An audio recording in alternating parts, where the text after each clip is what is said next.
So hello, everybody. I'm Bob Herbst, civil rights lawyer and co-chair of the board of ICAHD-USA, the North American affiliate of the Israeli Committee Against Home Demolitions.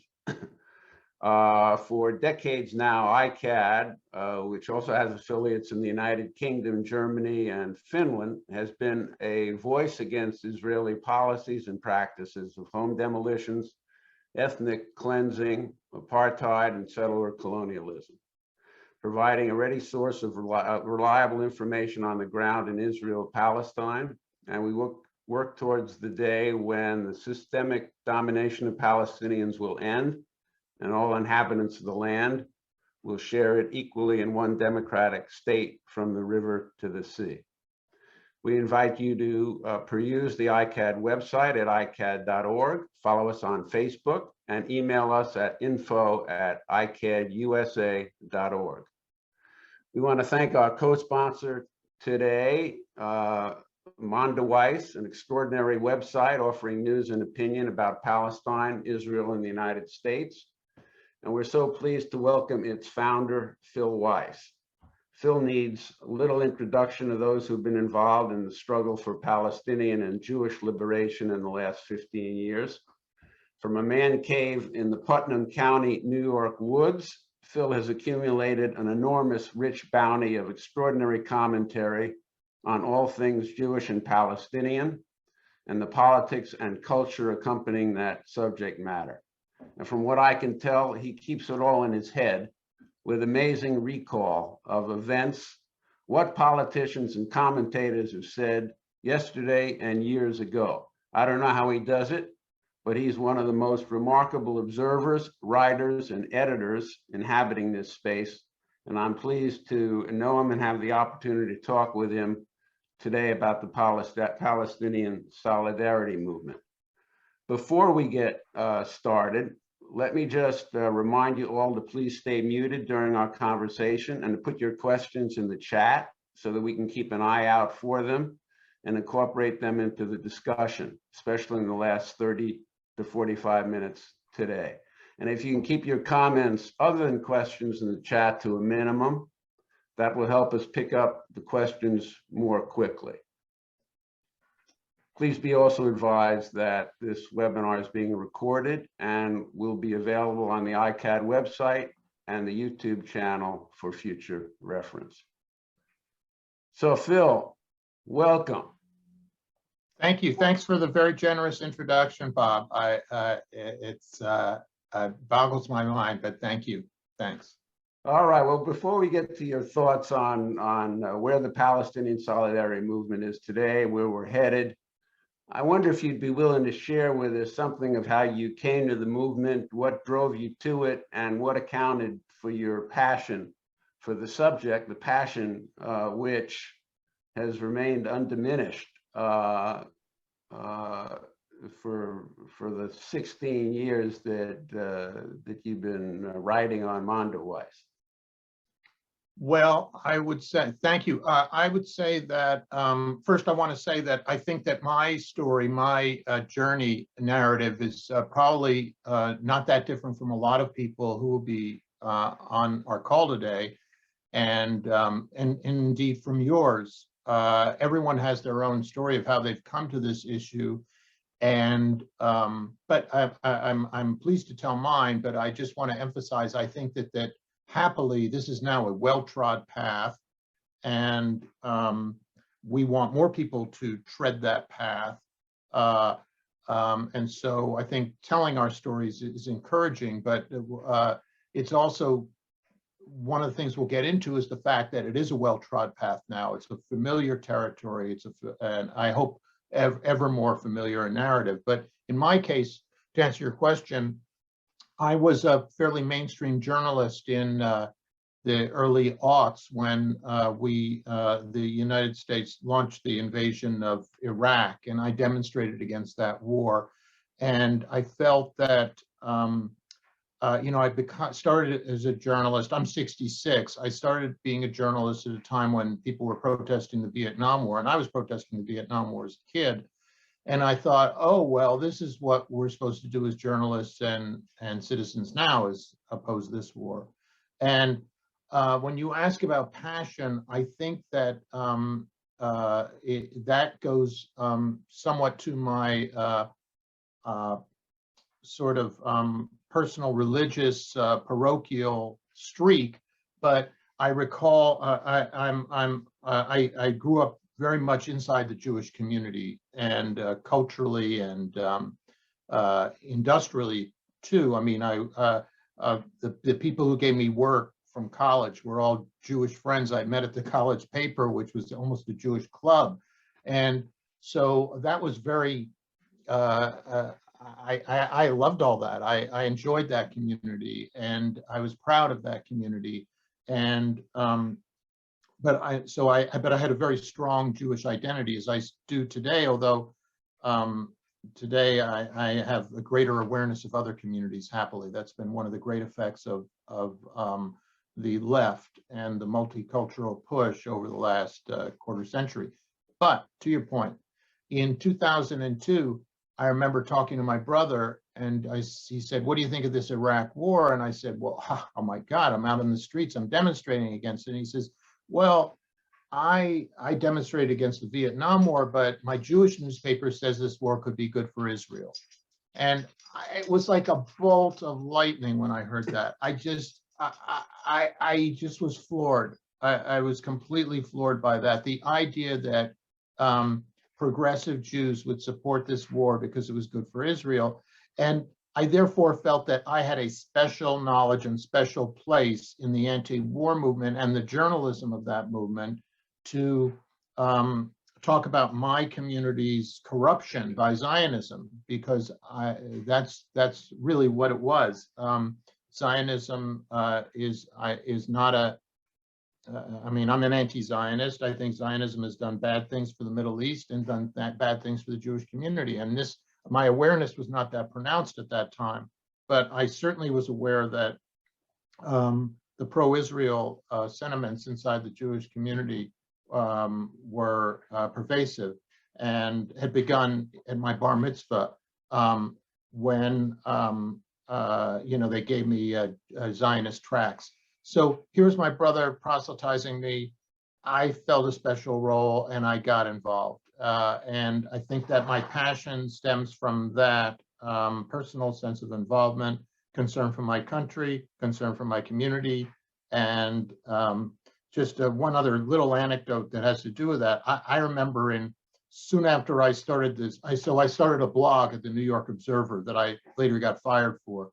It was called Mondo Weiss, and that became this website. But I remember, one of my first Palestinian friends at Columbia University, we were walking up Broadway late at night one night after some event, and he shouted in the middle of the night, in the middle of Broadway, he said, "My goal is to bring down Zionism." And I was shocked by this statement. I was shocked by such a profession of anti-Zionism in 2006, I think it was. I'd never heard such a declaration, and it felt so transgressive.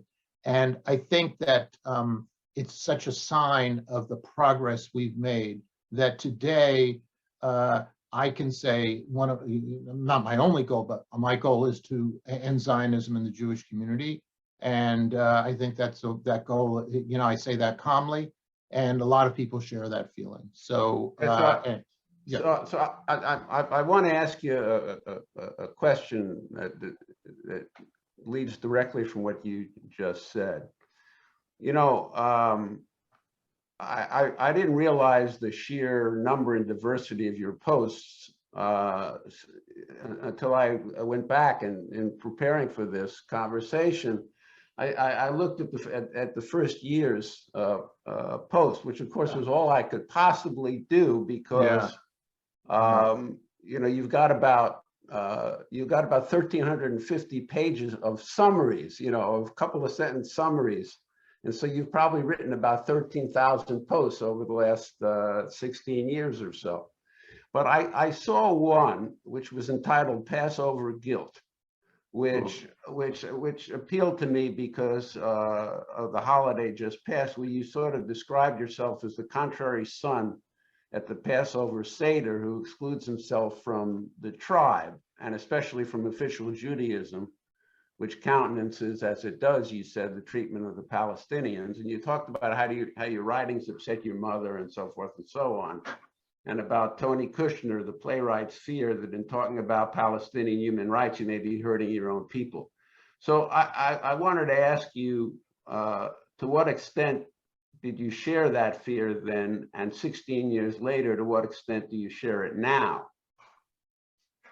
The fear of alienating my community. Yes, and the fear that by emphasizing Palestinian human rights, you may be hurting your own tribe. Because I sense that, and I feel this myself, that Zionism, one of the things that Zionism has taken from us, those in solidarity with Palestinians, is a wholehearted identification with the tribe, the ability to wholeheartedly identify with it. So I'm just wondering, you know, do you have any feelings along those lines? Well, first, just let me say, I feel for you that you get self-inflicted torture of having to go look through all those posts.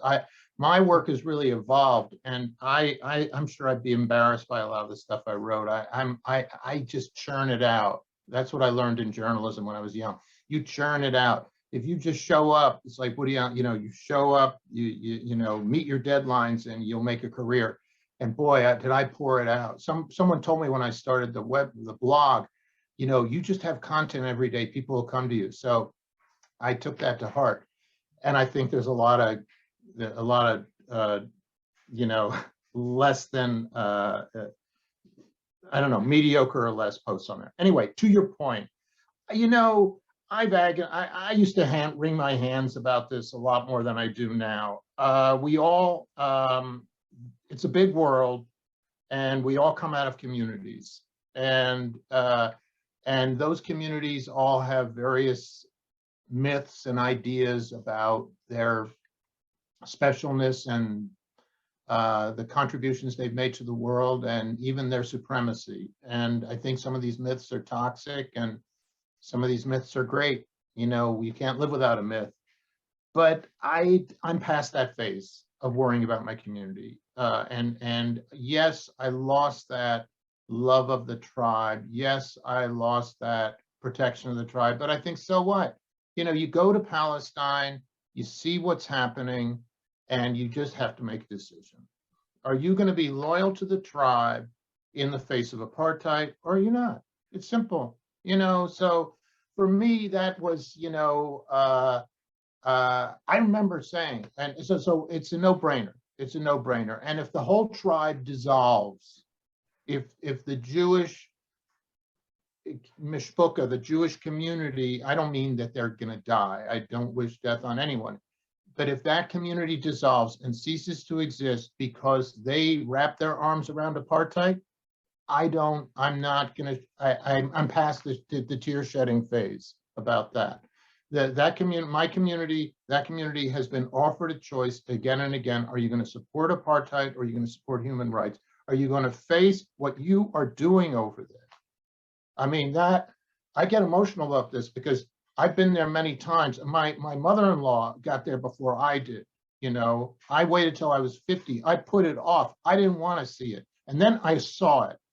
And that doesn't change a person. And the Bible and all that stuff, one of the central tenets of that is to bear witness. And so it was a very simple question when I went to Palestine. I think it's a very simple question for anyone with a moral compass. Are you going to come home and tell people what you saw, and tell people honestly? So I'm sorry to blather on. No, but I just, are you saying basically that you held off going to Israel, Palestine until you were 50 years old, until you started the blog? Because you wrote about that in your first year in 2006, about this trip that you took. Yeah, I don't want to over-personalize this discussion. I like personal stories, so I like to hear people talk about their own stories. So I have to offer that to people. I don't want to go too much about it, but I will say that my immaturity is profound. that it took me so long. But one of the things I regret is that a neoconservative friend of mine in college, neoconservatism was this hawkish movement inside, really began in Jewish intellectual life. And I think the hawkishness was very much based on maintain American power so we can support Israel in the Middle East. This friend of mine, Eric Brindell, deceased, who made quite a career as a neoconservative intellectual, he said to me, I said something about, well, isn't Israel expanding its settlements? This is back in the 70s. And he said, you can't make that statement unless you know about what Transjordan is, unless you've read the Balfour Declaration. He started lecturing me. And the pity is that I accepted it. And I decided, oh, there's a litmus test. I'm allowed to bring my liberal values to any issue I want in America, but there's a litmus test on this question. And I can't open I don't know if we can curse in this Zoomcast, but I couldn't open my effing mouth on that question because I didn't know what the Balfour Declaration was or what Transjordan was or all this other BS that they were catechizing me in. And the pity, again, is that I accepted that bar on speech and until I was 50. And I think that happened broadly inside the Jewish community. I think that there was a real feeling that these people, they know what they're doing and they're at the front lines and we can't question them. And God knows when I got into this, I got lectured again and again. Who were you? So.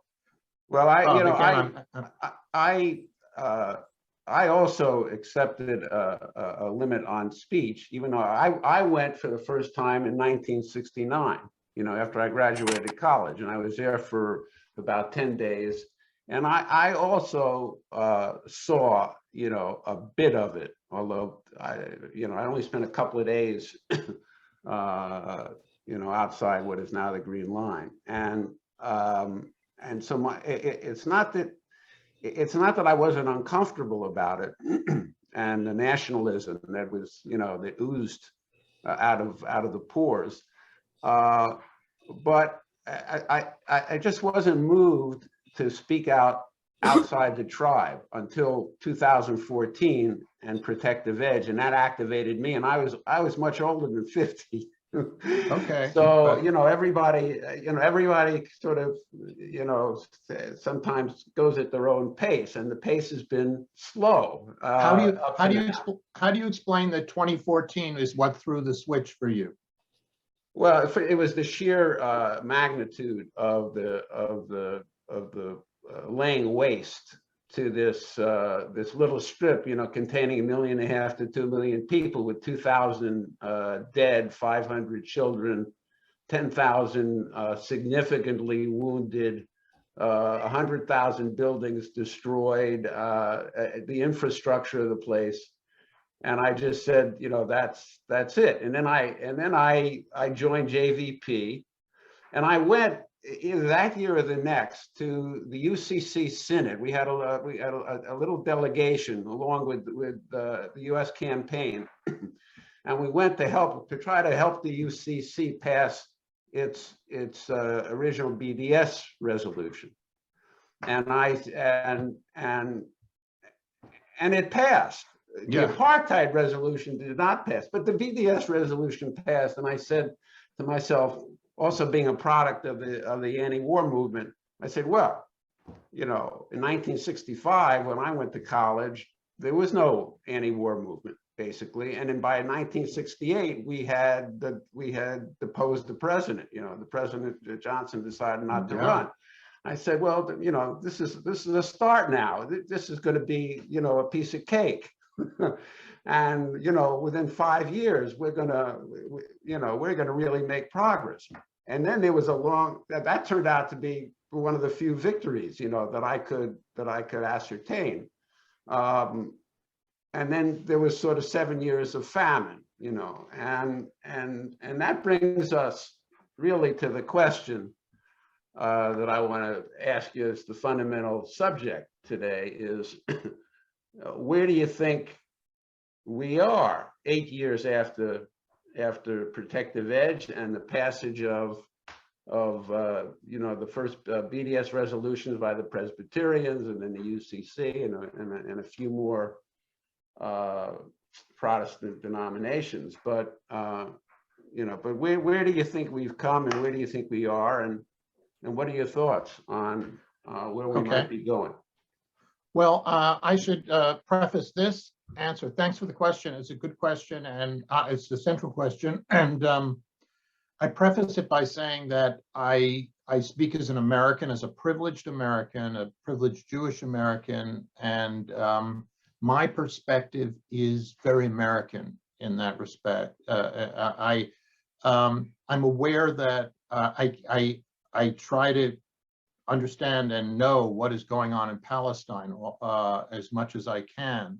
And so I'm aware that the sense of progress there is, and sense of hope and discouragement is very different. And I can reflect some of those attitudes, but I can't speak for them. So I want to speak, so speaking in my narrow way for the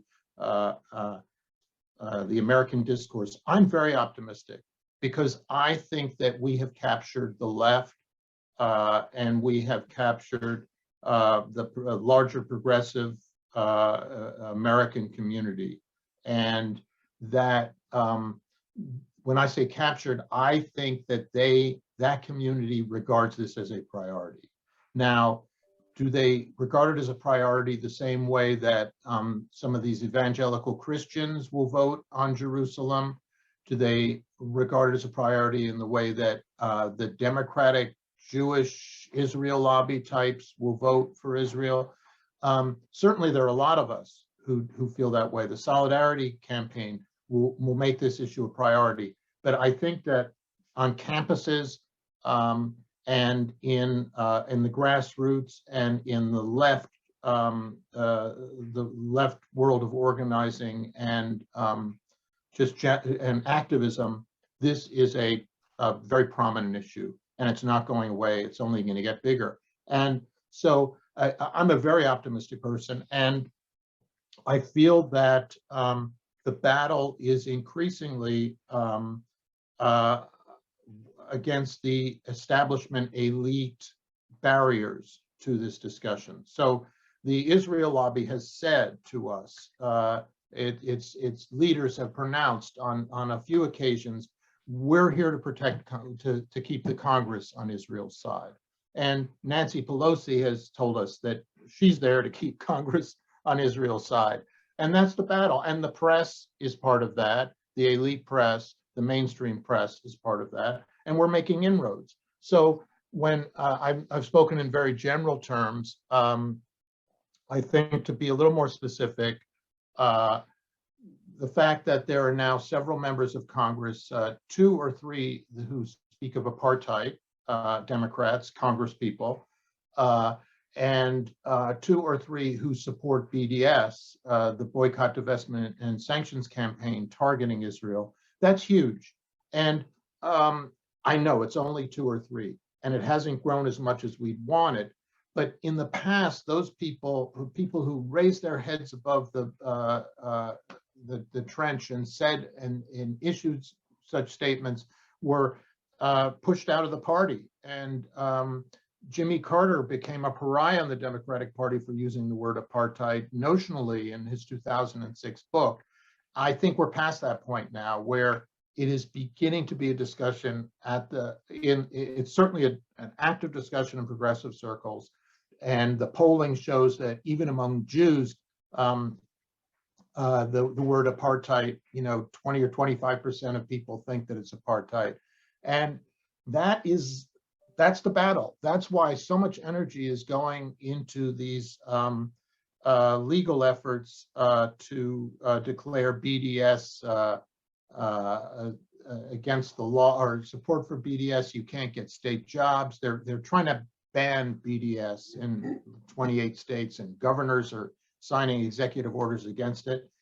I think that's a sign of our progress, that they take us so seriously. They have to destroy the Constitution to try to, and our right to free speech, in order to make Palestinian solidarity outside the lines. I mean, they used to be able to say it's terrorism and you're supporting terrorists, and poof, Palestinian support would vanish or people would disavow it.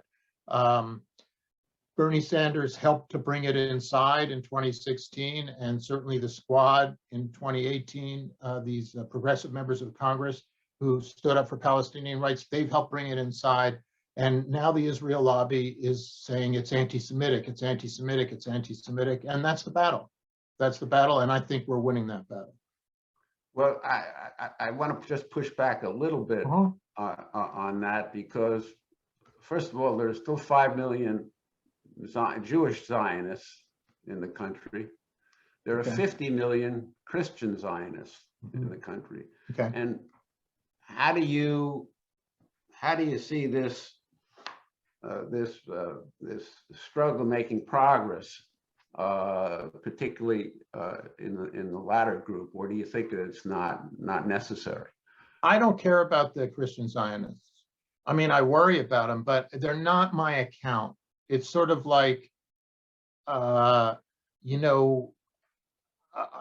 the abortion question is now in play politically, but that was a right that the left thought that it attained, not by trying to convince Christian Zionists, not trying to convince the right-wing Republicans. And similarly for gay rights, gay marriage, that didn't happen because of religious opposition. Religious opposition on the right didn't stop that. And in this case, the problem is that it's the Zionists inside the Democratic Party that are my account. That's largely from my community, the Jewish community, and so that's my portfolio. And yeah, but you mentioned abortion, and maybe that we're having this discussion a month or two too early, because it may well be. I mean, that the abortion battle never really left. It was never resolved. That's true. And abortion may, that struggle, which we thought was won, may be lost in a month or two. I don't want to go down that rabbit hole. I guess I disagree. I mean, yes, the constitutional, the Supreme Court issue, it seems to be at risk, but let's look at attitudes. I think that 70% of this country supports a woman's right to choose in polling. And I feel that that's what we are aiming for in terms of Palestinian solidarity, is that we want people to support democracy and not a religious state. And I think that those values are strong inside the Democratic Party and strong in the progressive community, and in our vision of the kind of right-thinking American values out there in the heartland. People there also would support a democracy over a religious state, and that's ultimately the question. That's one of the large questions here, and certainly it's a question inside the Democratic Party, is how long they're going to maintain support for Jewish supremacy in this land that we give $4 billion a year, and that has caused, one of the longest and most dangerous conflicts in the world. Well, the one thing that gives me some hope for optimism has been the 5 extraordinary reports, really, in the last year or so, by B'Tselem and Human Rights Watch and Amnesty International and the UN Special Rapporteur, and even the Harvard Law School's International Human Rights Clinic, that have concluded that Israel is characterized by apartheid characteristics, or should now be classified as an apartheid state, or is committing the crime against humanity of apartheid. And in fact, you had a post today noting that 60% of Middle East scholars essentially agree with that formulation.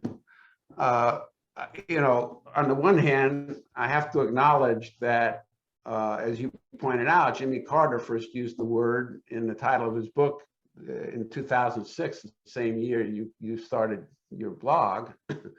And here we are, 16 years later, and I think it's just, the concept is just starting to kind of break through and be consolidated. And the consolidation so far is really only in civil society, but it is becoming much more widely accepted and quickly. And it may be, and I'd like your sense about why this has occurred. I think it may have something to do with the fact that the two-state solution is widely, more widely perceived to be dead and not a future solution. And therefore, what do you have left? You have either a one democratic secular state, or you have a continuation of some sort of apartheid system within the greater Israel-Palestine. But But you're optimistic, Bob. Well, that gives me some, because the one thing that the apartheid frame does is apartheid is an international crime, and there's wide acceptance of the fact that it's an international crime and ought not to be tolerated by the international community. And that has not been true of, for example, the settler colonial frame, even though it's an academic explanation for why, for how Israel-Palestine has evolved in the way it has. It's a historical explanation, but it doesn't pack the punch of the criminal nature of the conduct and the system and how persistent and systematic it is. Yeah. So, so that, the fact that it's becoming widely accepted in civil society is, I think the one thing which in 8 years has given me some, some renewed hope. But we still have to battle, against the power of not just the Israeli state mechanism, but also the system of Hasbara, of propaganda, and how, and frankly, what little inroads had been made in the organs of government in the United States, which is Israel's prime sponsor. So that's true. So I want to just say, Bob, that we're involved in a struggle, and I was new to this struggle 15 years ago, and you were new to it 8 years ago. It's been going on a long time, so I just want to express my humility about people who've been engaged in this struggle a lot longer than I have, and could tell me tales of their discouragement 30 and 40 years ago, and 50 and 60 years ago. So I want to express my respect for those people who got aware a lot before I did. That being said, I want to. The thing that leaps to mind is that I first went over there in 2006, and I am not a legal. I don't have a legal mind, as you are well aware. I'm very emotional, and it's instinctual and visceral for me. And I saw apartheid. I just saw it before my eyes. And there was a guy I was in Hebron, and there was a guy from South Africa there, a church guy with a church delegation. He said, he was black, and he said, "This is worse than what we went through under apartheid in South Africa." So for me, case closed. Anyway, so I came home. I told Jared Kushner, who then owned the New York Observer, I saw it. It's apartheid, And Jimmy Carter was saying it, or notioning it, as I said. What I'm getting at here is that I think that everyone has known in the human rights community for a long time it's apartheid, and they've been afraid to say the word. And what you're getting at is not so much is they've had it.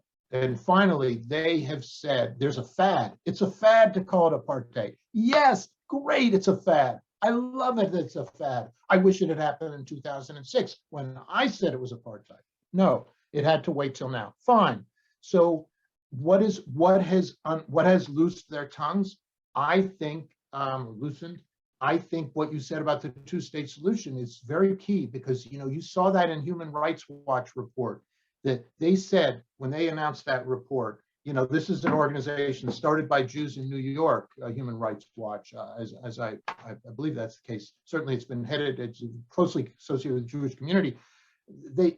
in the past, you know, they said a threshold crossed. They said you went ahead. They basically said when in doing this report, you went ahead and passed this nation state law in 2018 that said it's for Jewish right of self-determination is the exclusive right, and Jews have higher language rights and rights to the land. And why are you doing? You haven't had a two-state. You're thumbing your nose at the two-state solution. You've been given this two-state solution again and again, and you thumb your nose at it. We've had it. So I think that level gets at that exasperation that partition was the thing that was going to save the Jewish state, and they've had partition on the table for 75 years, and they've been greedy. They wanted more and more land, and they got away with it.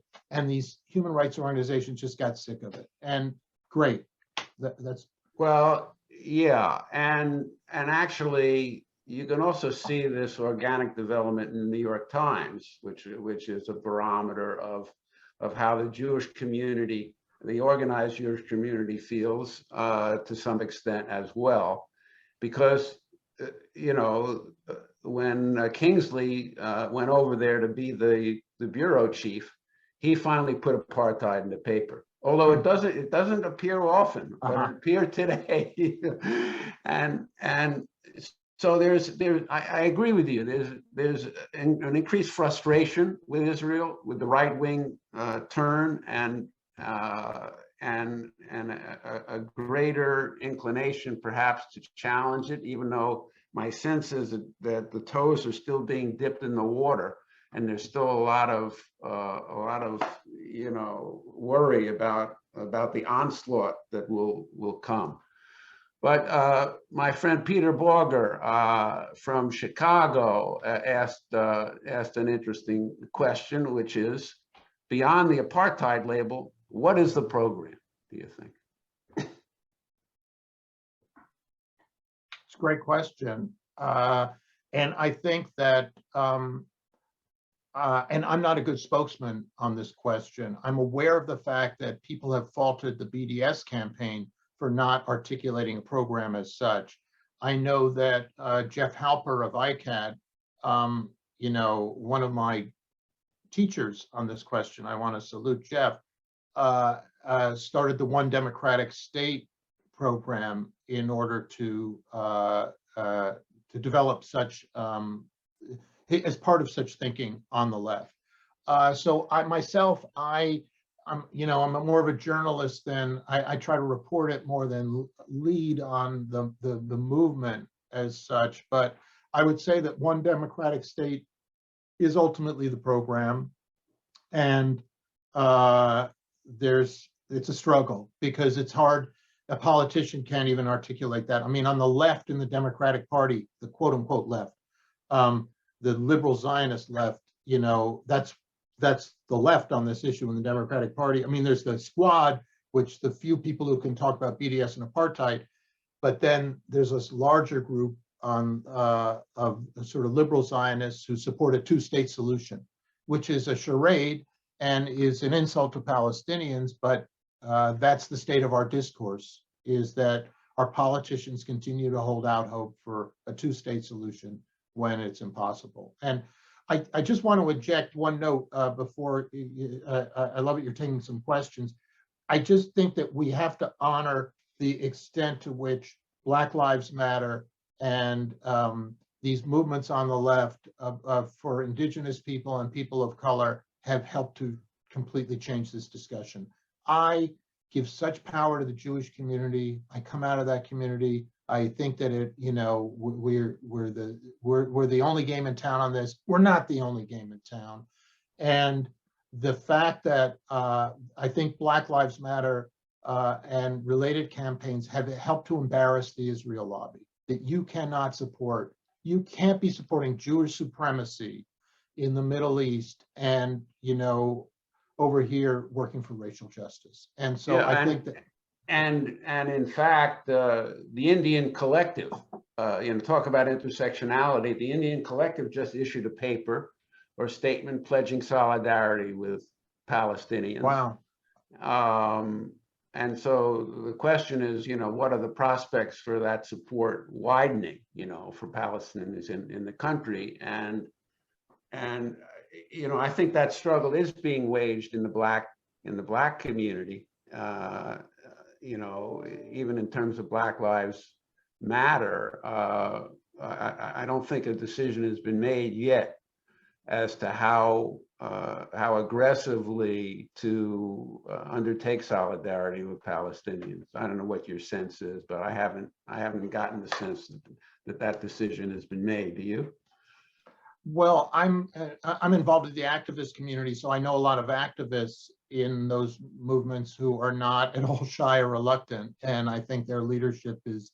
So I can't speak generally for those campaigns, but I'm aware that this issue has been taken up, and the contradictions are obvious. And the entire thrust of the Israel lobby in the Democratic Party right now, if you look at Democratic Majority for Israel, this new organization, and AIPAC itself, they are trying to hold the line in the Black community. They are running moderate in districts that have traditionally been, you know, minority districts where sending Black congresspeople to Washington.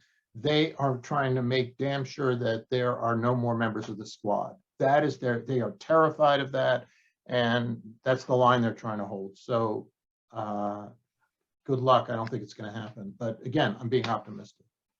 Well, optimism is good. I'll just mention one interesting comment that Richard Falk made. Our United Kingdom affiliate had a conference over the weekend in which Richard was a speaker, and he said something interesting, which I think we ought to keep in mind, which is, I mean, he thinks that these apartheid reports are an enormous victory for Palestinians in the symbolic realm, what he calls the symbolic realm of politics, and that in the legitimacy war, it's a crucial development. And he said that most conflicts in the last 75 years have been won or lost in the symbolic domain. And of course, that was true in Vietnam as well. The weaker party won because ultimately the U.S. lost the war in this symbolic domain. And so that I think that's another reason for hope and optimism. Well, certainly it's true. I mean, we're all familiar with this curve of struggle that has been repeated, like around the gay marriage question, where you fight, you fight, you fight. I mean, not that I can't say that I played any large role in that, but they fought. Everyone said you're going to lose, and then suddenly they won. You know, or you know, it just the struggle worked. And the Vietnam War, as I recall, you know, suddenly, you know, they lost Cronkite, they lost the country, and so we're all hoping that such a, you know, a climactic narrative is going to unfold here, and I think there's a real potential for it to happen. Yeah, I hope you're right. So here's a question from David Finkel, who asks, with the day-by-day disintegration of the United States' democratic institutions, such as they are, how does this impact Palestine and the solidarity movement?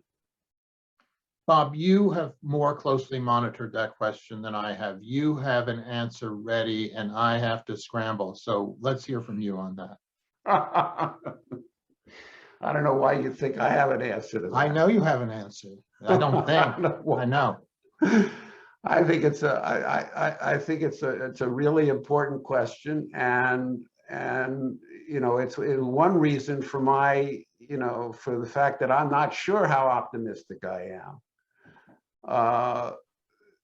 You know, during the last administration, which thankfully lasted only 4 years so far, things did not work out well for the Palestinians or for the solidarity movement.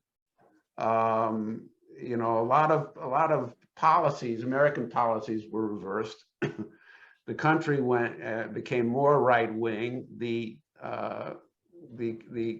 congressional, not only was the White House in in conservative Republican hands, but the 3 Supreme Court justices were appointed, and they're about to make over a number of important issues, and the congressional landscape got worse, and so I think it's a real problem. And I don't think the impact has been good, and I don't think it's going to be good. And to the extent that there's a reasonable chance that Trump will, or a smarter Trump like DeSantis will occupy the White House starting in 2024, it's not good. What do you think about that, Phil? You're smarter about these things. I would just be echoing your views or the conventional wisdom on the matter. The one point I would make is that Trump was awful for this issue. Yes, he helped to shatter, he did everything he could to try to shatter the Palestinian solidarity community and to shatter Palestine. And he failed at that, despite all his efforts. Nonetheless, he caused some real harm. And the tragedy of, if you cited that Middle Eastern scholars poll where 60% say it's apartheid, well, I think something like 50% of them say that the Biden administration is not that much better than the Trump administration on this question. And again, that goes to my account where I think, I'm a Democrat, I'm a Jew, and that's my community that is helping to cause these regressive policies in the Democratic Party. But well, all right. So I guess we're in agreement that it's a potential negative factor. Absolutely, but again, I have tunnel vision. I have to admit, I have tunnel vision. So, but look, one of the things that I think is clear is that Trump was most popular in Israel. He was even more popular in Israel than he was in the United States, and to some extent he legitimized this right-wing semi-fascist or neo-fascist turn, over there, and so it's hard for me to put it aside. But let me ask you this question: in the Ukraine situation, where Israel has taken a middle road, it says it wants to be a mediator, so it has to. It can't just toe the Western line, but of course, Russia has been good for Israel in terms of permitting it to have its way in Syria and elsewhere. But the analogy is an interesting analogy. That here's Russia. The ogre Russia comes in and trying to occupy Ukraine, take it over, and destroy Ukraine's capacity to be an independent country. And there are obvious analogies to Israel's policies with respect to the Palestinians, which the Russians have made. The Russian foreign minister last week said, who are you to lecture? When Israel did say a critical word, said, look who's lecturing us? The country with the longest military occupation in, and I don't know if they said in history, for 70 years. It's interesting that you say that they said that, because this is the first I've heard of it. And I'm pretty well read. You are. I didn't realize that the Russians had made that patent, but it certainly hasn't caught on here, don't you think? It hasn't, but I don't think it has. Everything. I think the slippage is. I think it's helping in a lot of ways. Israel's failure to side with the West on this question entirely has not escaped. Lindsey Graham has criticized Israel for once over this. And there have been a couple of other Republicans who've said, hey, wait, you're our closest ally. Why are you waffling on this? You know, we give you $4 billion a year. So I think that could help some of the American discourse, but, you know. Okay.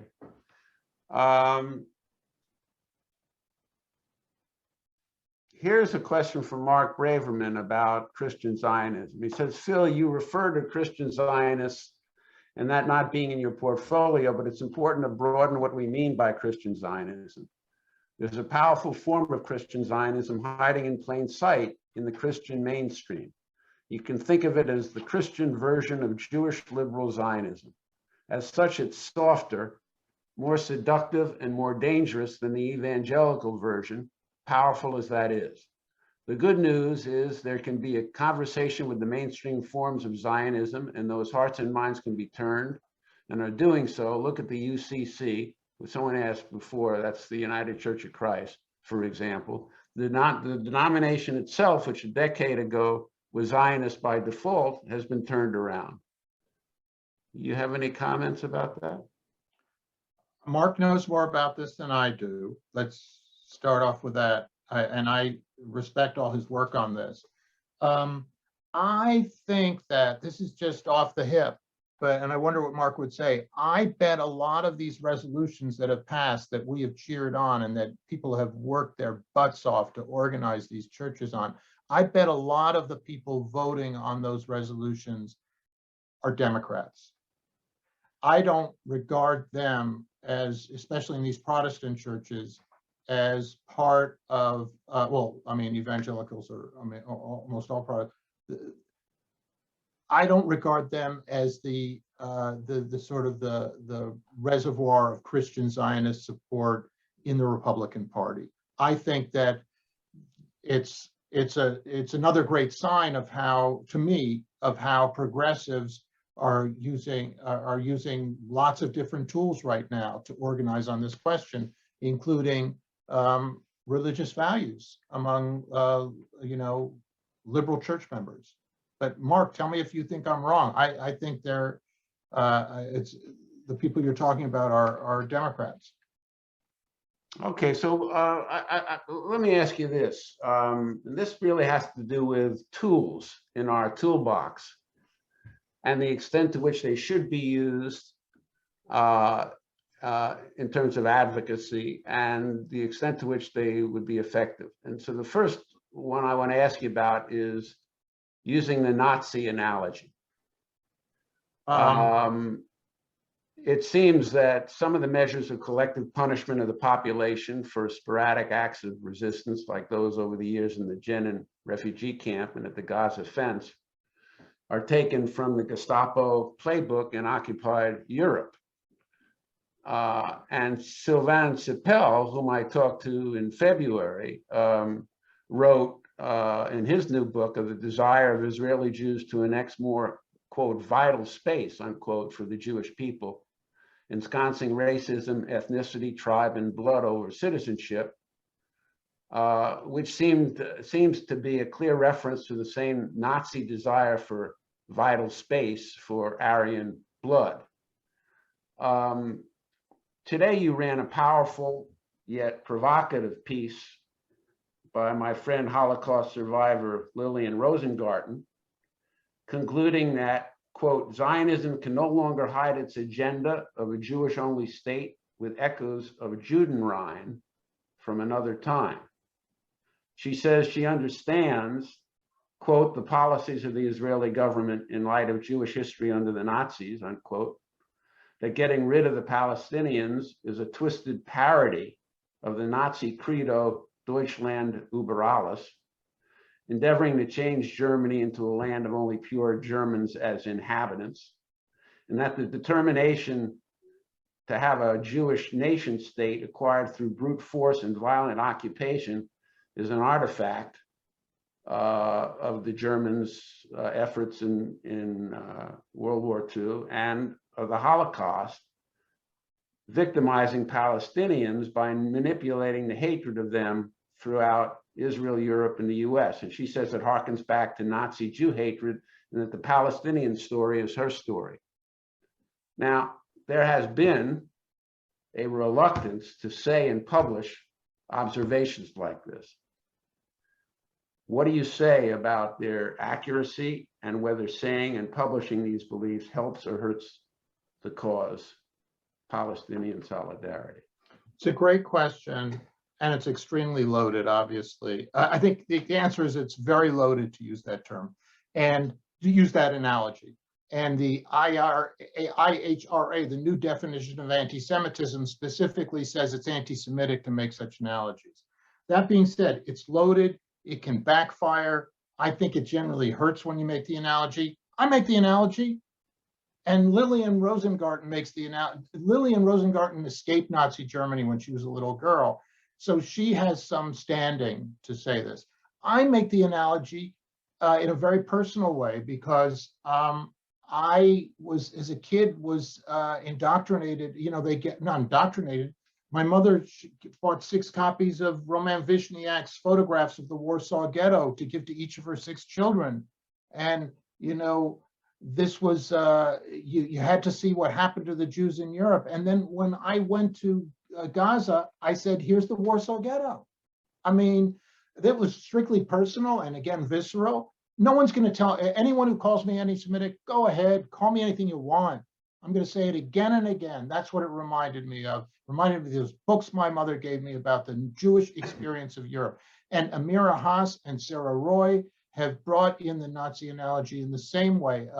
I believe they're both the children of Holocaust survivors. That this, obviously, this abuse cycle, what was visited on us in Europe, we are now visiting on other people. I think that is perfectly legitimate. When I think, again, it doesn't always help politically, it doesn't always help, but here are these writers whom I trust making this statement. And I just want to acknowledge in this connection, Elizabeth Block made a statement in the chat about, you know, Christian Zionism is a Christian problem, Jewish Zionism is a Jewish problem. And I resonate to that. I'm very personal in my approach to this. This is my account because my people did this. I feel responsible. I want to clean up our house. And sort of rambled there again, Bob. Sorry. Well, so I'm trying to distill what you're saying to us. I think are you saying that it is a tool that is legitimately used but sparingly, or only by certain of us in the movement? I think that it's better for Jews to make the analogy, myself, you know, where you can offer some sort of personal framework, spiritual framework, because it is, to me, it's something of a spiritual statement. I will never forget one of my most devastating moments in this whole thing was a Jewish friend and I were standing outside Calandia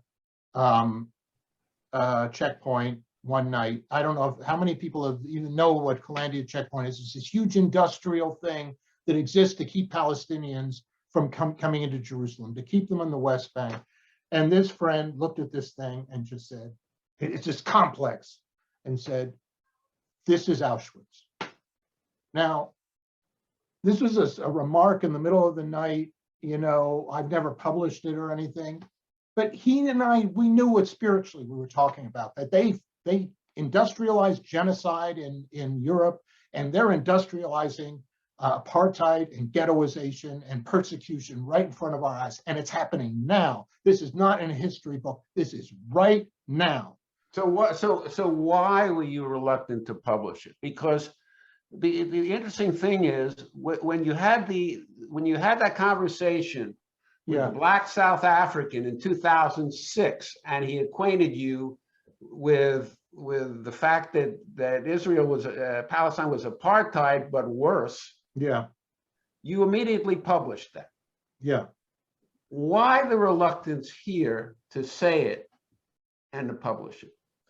You know, sort of, you had to be there. I mean, it's loaded, it's very spiritual. That moment I'm referring to, I think you did sort of have to be there, although maybe I conveyed it, I don't know. I mean, maybe you're right, I should write about this. It's just obviously a loaded question, and I come down on the side of say it, but you know, show a lot of sensitivity. We're talking about one of the greatest crimes, if not, you know, one of certainly up there among the very greatest crimes of human history. Well, the accusation, I mean, the reasons that are given for not using it, the most prominent one that I've encountered, and by the way, I'm not suggesting you do it or not. I'm asking. No, I understand. I'm asking, but what I hear most is it's counterproductive, because it won't change Jewish Zionist minds. It'll only raise the emotional defense so that they'll resist the notion, you know. Yeah.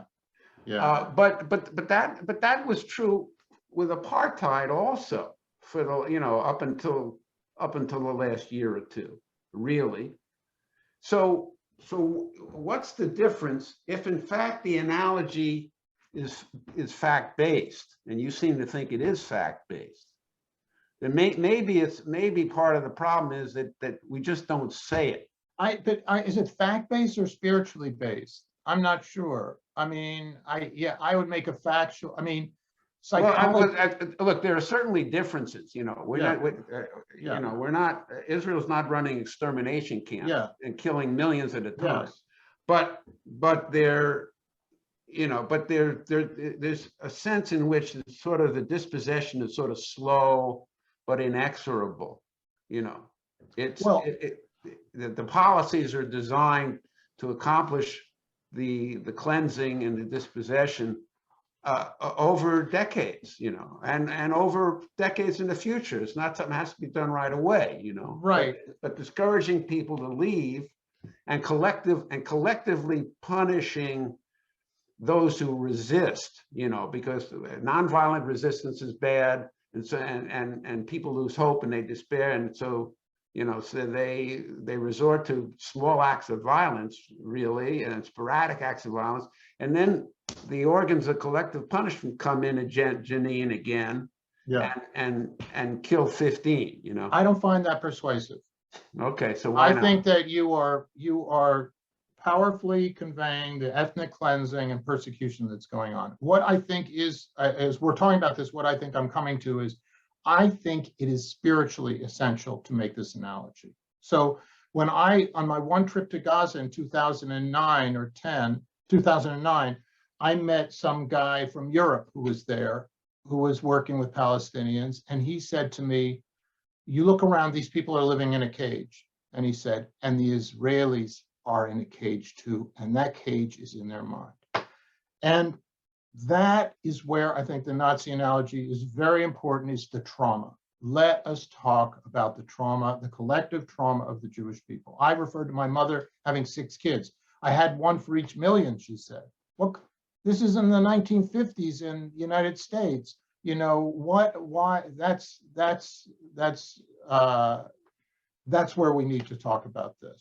But you don't think that the talk of trauma sort of retards the progress? I'm just asking. No, we have to, this is a big issue. This is, I don't know if it retards. It's a true thing. I mean, Abigail Abarbanel has been a psychotherapist, has been eloquent on this course. Lillian Rosengarten's a psychotherapist. I mean, there's some deep trauma here. There's some deep hurt, and it has to be addressed.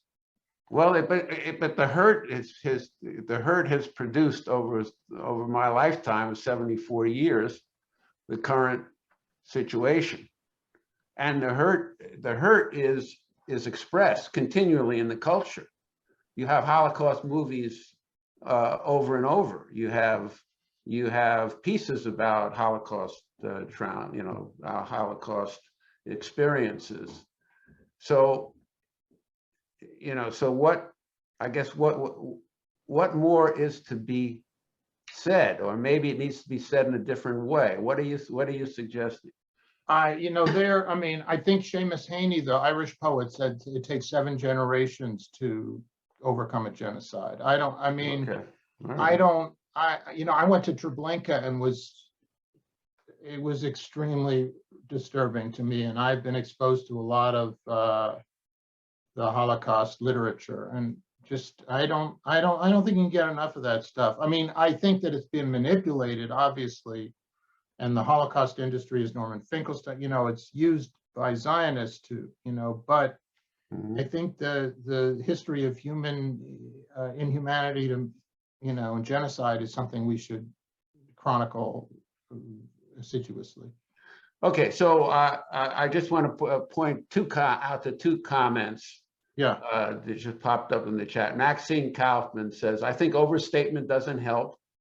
Kalandi and other checkpoints are terrible enough in their own right. No need to call them Auschwitz and alienate many potential supporters. And then Lillian Rosengarten wrote, oh my God, why be afraid of the deeply psychological connection of Zionism to Nazism, particularly in the 30s? So there you have it. Okay, that's good. Those are great comments. I defer. Our audience is smarter than I am about these things in so many ways. I want to get more of their comments. Well, that's the beauty of this format, Okay. That's the case. And Great. But I want to ask you about one other set of potential techniques. And again, just like the Nazi analogy, when I raised it, I was talking about the possible use of it only among Jews. I wasn't thinking. Okay, of I didn't. I don't. Yeah. But I mean, so it doesn't stay there. Right. As I'm sorry, Marlene Kaufman. I forget her full name, and she says, these are arguments you're making to a broad public. You have to be accountable for them. I think she's right. Yeah.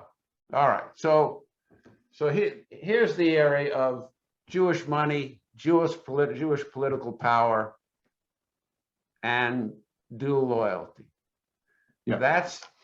That is a set of concepts that again tracks true facts on the ground to some extent, right? We know that Jewish political money, that the top 13 out of 14 of the Democratic contributors to Hillary Clinton's campaign in 2016 were Jews. We know that we have accumulated wealth and political power in this country that is at least disproportionate, right, to our absolutely to our population. And to the extent that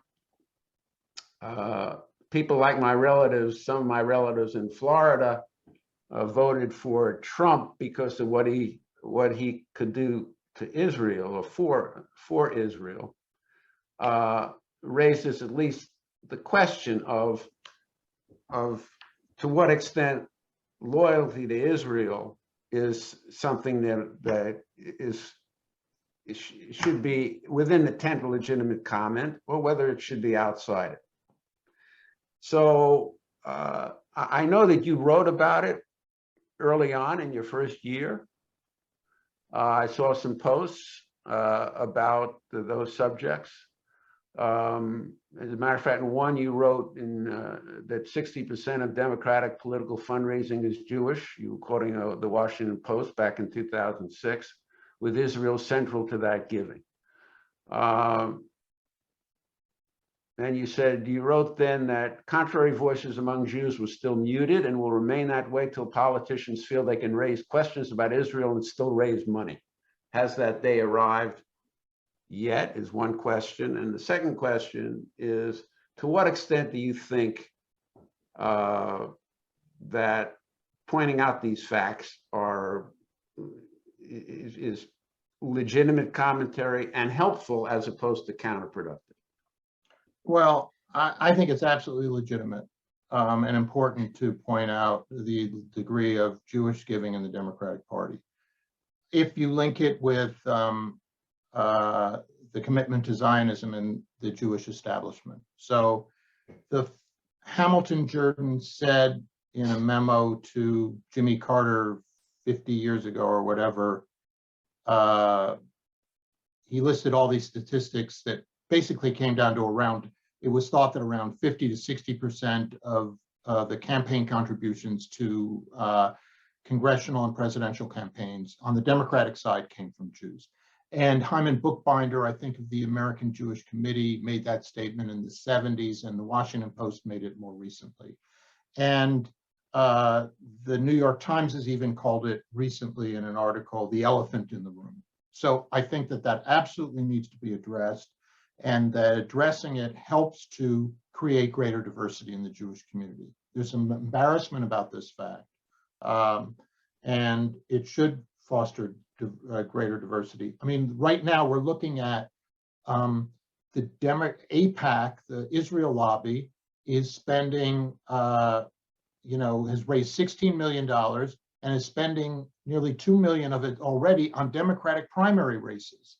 And it said, we're doing so, it said in a statement that it made to the Jewish Insider, we're doing so because one of the strongest donors of the Democratic Party is insistent that we spend this money. They were referring to Chaim Saban, and Chaim Saban played a key role in the Obama campaign. He played a key role in the Hillary Clinton campaign, and I believe he also gave to Biden. But so this line is being established through money being spent on to purge the Democratic Party of the Israel critical voices, and it's being done with money. We have to talk about it.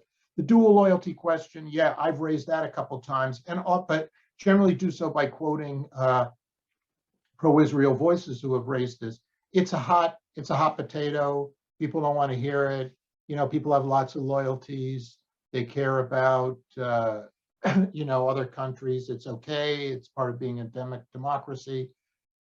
I still think it's problematic when, as Chuck Schumer himself said before voting against the Iran deal, he said, this is tachlis, which I think is Yiddish for stuff you don't talk about, or you tell me what is tachlis. But he said to a Jewish... I know it's Yiddish, but I can't tell you the meaning. Schumer said to a Jewish audience, in so many words, this Iran deal is good for the United States, it's not good for Israel. So that was actually part of the push against the Iran deal. Maybe it's good for the United States, it's not good for Israel. That's why we're against it. And Richie Torrey said recently, the congressperson, speaking to AIPAC, I try to look at things not from the perspective of American, but from the perspective of an Israeli. And people said, what are you talking about? This is like a prescription for dual loyalty. And I think that is a problem. These people are looking at Israel's interest, not the American interest. And so that's a legitimate issue to raise. And whether it's effective, that's the problem, is that if people get their backs up, and I've done it, and I don't know that I've always been a very effective. I mean, as you can see, I throw a lot of spaghetti at the wall, man. I throw a lot of spaghetti. Well, sometimes you have to do that, because you don't know what'll stick. Yeah, well, there's a lot of it lying on the floor, I can tell you. Tachlis means down, according to David Mandel, down to earth stuff, the real things. And Maxine Kaufman says the same thing, the real point, the real issue. Right, and that's what Schumer said when this Jewish audience, when they raised this, which is, let's talk about Tachlis. I got to be careful when I'm dealing with this issue, because he said in so many words, I'm basically thinking about Israel's interest and not America's. Right. All right, so I want to go back to we're at 1 hour and 15 minutes, Bob. I know, think we're wearing people out. We can go another. We're going to end at 2:30. If not, we are okay. What, 2:30 in the morning? Well, it's an interesting enough conversation. If people want to stay till 2:30, I'm happy to oblige. But I think people are going to want to go. Let them go. Let them go. Or whatever. But I want to go back to what I think is the critical question for the future. We've identified that the two-state solution, that the lack of confidence now, the widening doubts about the two-state solution as a real solution, the increased recognition symbolically that apartheid is what we have, and absent a two-state solution, it's what we're going to have, and we can't have it. And that leads conceptually, academically, to the idea of one democratic state, shared by the two peoples, maybe a dual homeland, you know, return, some right of return for both peoples, and the sharing. Shocking, huh? But no one really has articulated, from what I can tell, a real scenario where we get there from here. And so I wanted to ask you whether in your, you know, when you're dreaming at night, or when you're just thinking, you know, out in the woods walking, have you come up with any useful thoughts about how we get there from here, politically or otherwise, either politically there, politically here? You know, Bob, I don't think I'm the person to talk to about, because I'm not good at the visionary stuff, and I've not thought about this very much. The one thing that I would say is that one of the things that has kept, it's a very important question, and you should talk to programmatic thinkers about it. The one thing I would say that I think is key to all this is that one of the things that stops this discussion is the feeling that the two-state solution, however flawed, is preventing a bloodshed on massive proportions in Israel and Palestine. And that you'll sometimes hear these Israel advocates saying, well, we've got our foot on their neck, and they've got a knife. If we take our foot off their neck, they're going to hurt us, you know, and so they can rationalize anything on that basis. But I think that even quote unquote reasonable people in the policy establishment in Washington would say, yeah, the two-state solution is dead, but it's better than than any other solution. That is one thing they will say again. You'll hear that a lot. And I think one of the things that people on our side have to emphasize is that, I can't assure that there won't be bloodshed. I mean, this has been a bloody conflict for a very long time. You've heard the 500 children they killed just 8 years ago.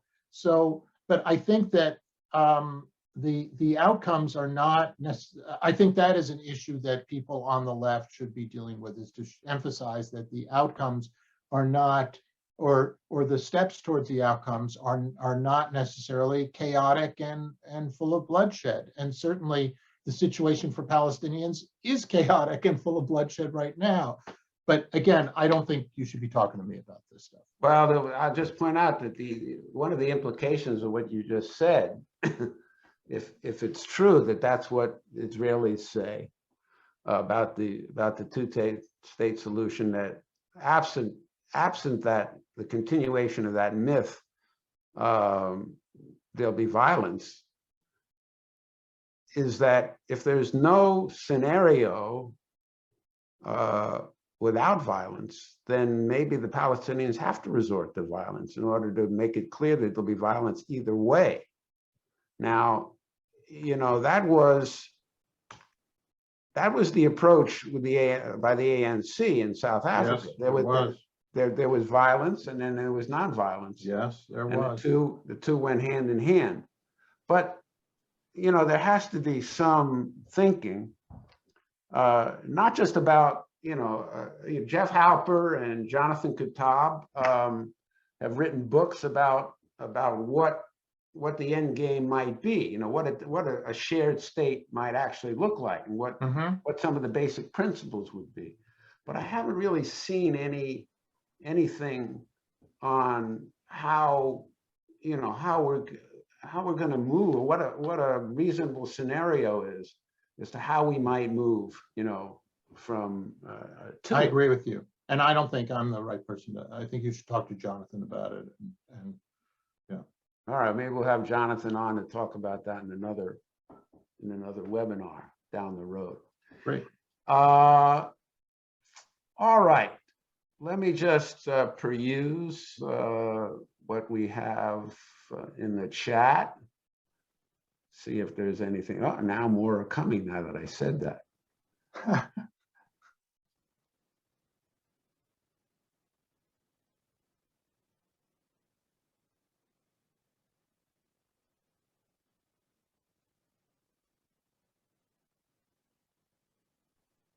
Well, you know, let me see.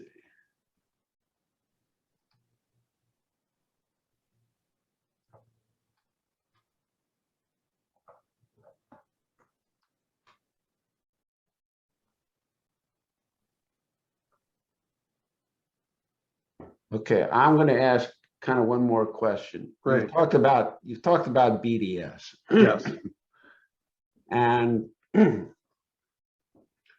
the 8 years that I've been involved, I've seen BDS resolutions among some of the Protestant denominations. I've seen the Palestinian BDS movement make some progress, but I think I guess what I'm asking, would you agree with me that if you look at where BDS is today, other than the symbolic achievements in limited areas, it hasn't really broken through? It hasn't broken through, but symbolic, it's linked to the apartheid business, because when, as you say, apartheid is a crime, and a crime against humanity. And once you get that declaration accepted widely, what's the response to that? It's BDS. That's what they did in South Africa. So Bob, I'm just so glass half full on this. I just see all these efforts to stamp out BDS as victories for BDS because they're so obviously anti-constitutional. And I see steady progress. I just am, that's where my temperament overcomes maybe my judgment or good sense, but I just feel like it's making strides, and you hear people, I mean, you hear it being discussed, and all the opposition from the Israeli government is, I think, helping it in its own way.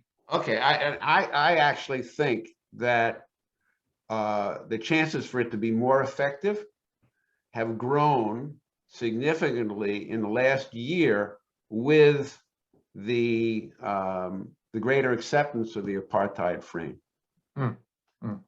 And so I think if we can marry those two, maybe we'll make some more progress. All right, I want to thank you, Phil. Thank you, Bob. This has been great. And thank the audience. I want to thank our audience for coming and for their interest and the great questions in the chat. This recording will be available in a day or two. And we hope to see you in our next ICAHD webinar sometime in the next month or 6 weeks. And Bob, thank you personally. I thank for your kindness and patience in this discussion, and excellent questions. It's a great pleasure, Phil. Thanks so much. Take care, everybody. Bye-bye now. Bye.